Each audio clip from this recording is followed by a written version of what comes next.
thing we do is prepare the batter as it needs some time to rest. So let's add the rice flour into a large bowl. Let's also add the all-purpose flour. Now we add in the water and we whisk everything together until it's smooth and free of lumps. We let the flour mixture rest for 3 hours. If we're planning ahead, we can make this the night before and allow it to rest overnight.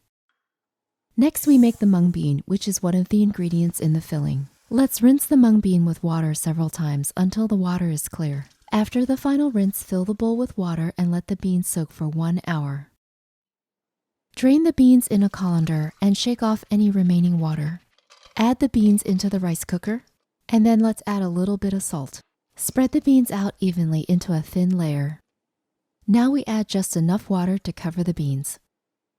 Close the lid and set to cook. When the rice cooker switches over to the keep warm setting, unplug and let it cook for another 10 minutes. Now let's gently stir the beans, and then we can transfer them into a bowl and set aside for now. We can prep the vegetables next. We just need to peel the onion, cut into thin slices, and then separate the onions. Remove the skin from the jicama using a vegetable peeler. And then we can cut the jicama into thin strips. I'm using a mandolin to get the job done a lot faster.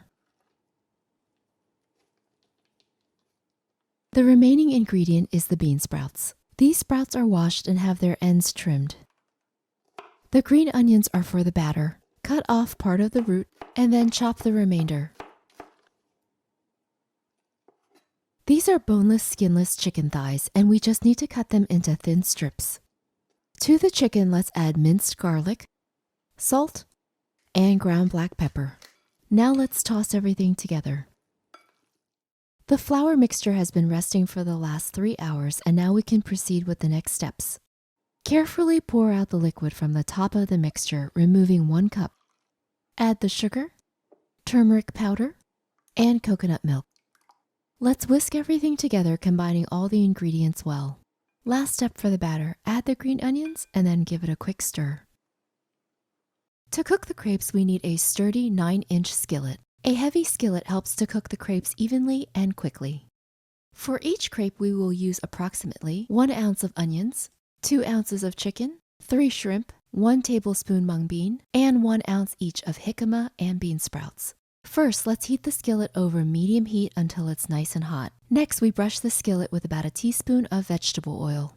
Add the onions, chicken, and stir fry for 3 minutes.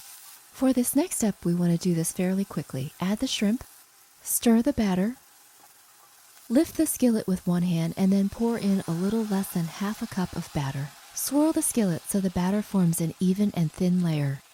Place the pan back on the stove, and let's quickly add the remaining ingredients: the mung bean, the jicama, and bean sprouts.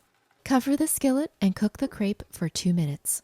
The shrimp should be nice and pink, so let's remove the lid and turn up the heat to medium-high. We cook the crepe for another 2 minutes. This is the part that makes it nice and crispy. Check under the crepe and make sure it's nice and golden brown. Now with our spatula, we just fold it in half. We cook the crepe for another minute or so, and then we're all finished. Did you catch how this crepe got its name? Let's listen for it now. And that's the sizzling part in this dish's name. We keep making these crepes until we run out of ingredients. Place the crepes on a wire rack and keep them warm in the oven at 200 degrees until we're ready to serve them. Enjoy these delicious crepes wrapped in lettuce with lots of fresh herbs and a generous amount of fish sauce dipping sauce.